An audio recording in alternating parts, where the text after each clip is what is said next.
Maybe the method that our parents used to try to guide us may not have been the best, but the principles that they were trying to teach us are still good.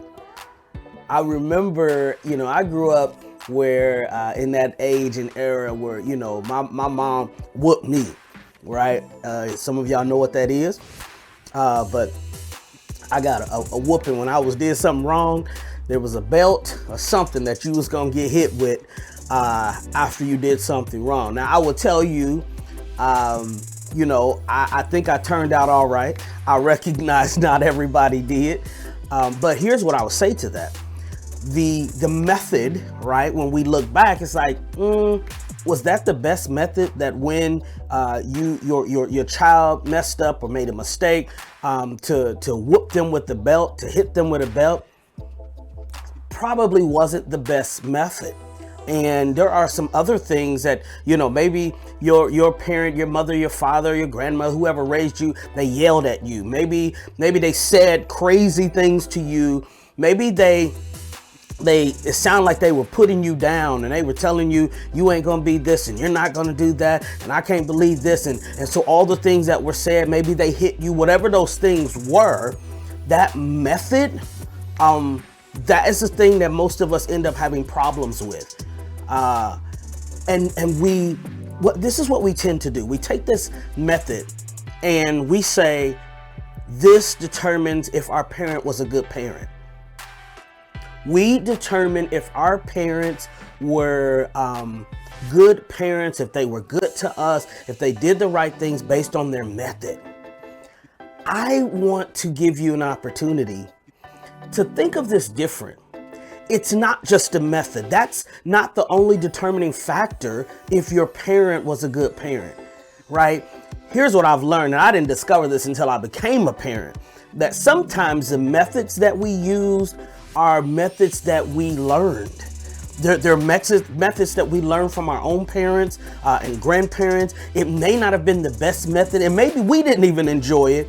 But sometimes if we haven't been exposed to other methods, that is going to be our default. We're going to go to that method. And your parent, and I'm sure right now as I'm talking to you, you got some defaults that you go to that you don't really like.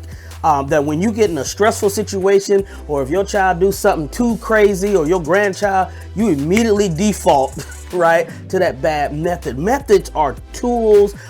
They are procedures.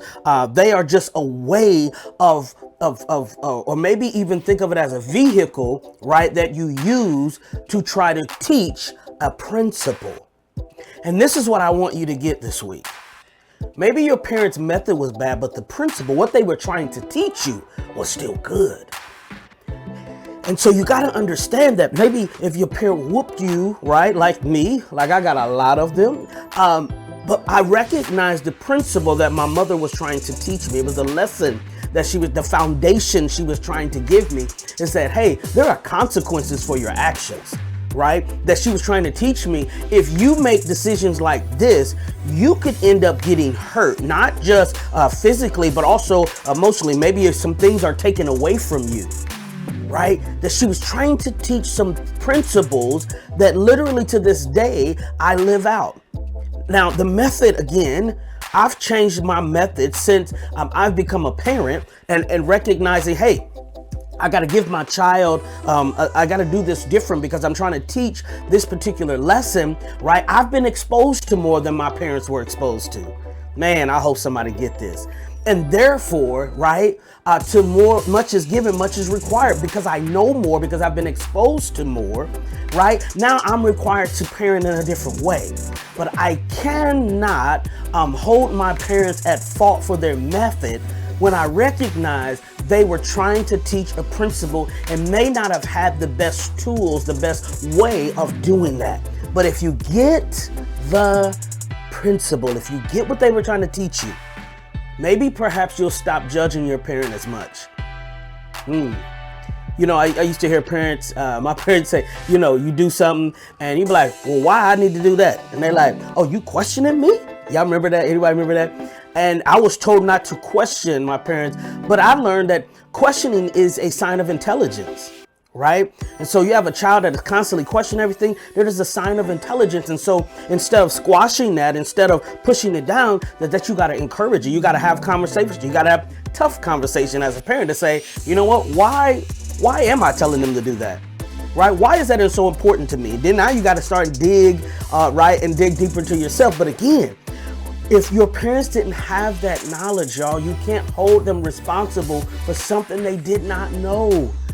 They did the best they could with what they had. Method may have not been the best, but I guarantee you, if you take some time to think about the principle they were trying to teach you, that principle stands the test of time. Listen, I want to be a blessing to you. I want to continue to share. Listen, if your parents are still alive, hey, go have a conversation with them.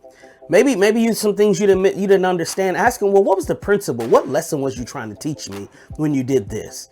You know, yeah, I heard you yelling at me, and all I heard was the yelling, but I may not have understood what you were trying to teach me, right? What are you trying to say to me that's going to help me to grow? And maybe when you go and listen, you'll realize your parent was trying to teach you something completely different, but you missed it because you got caught up in the method. Listen, I believe that our relationships with our parents, with those who have raised us, is worth fighting for, even if they passed on. Take some time to reflect. Take some time to reflect, because relationships with our parents, with our caretakers, with those who've raised us, is worth fighting for. God bless you.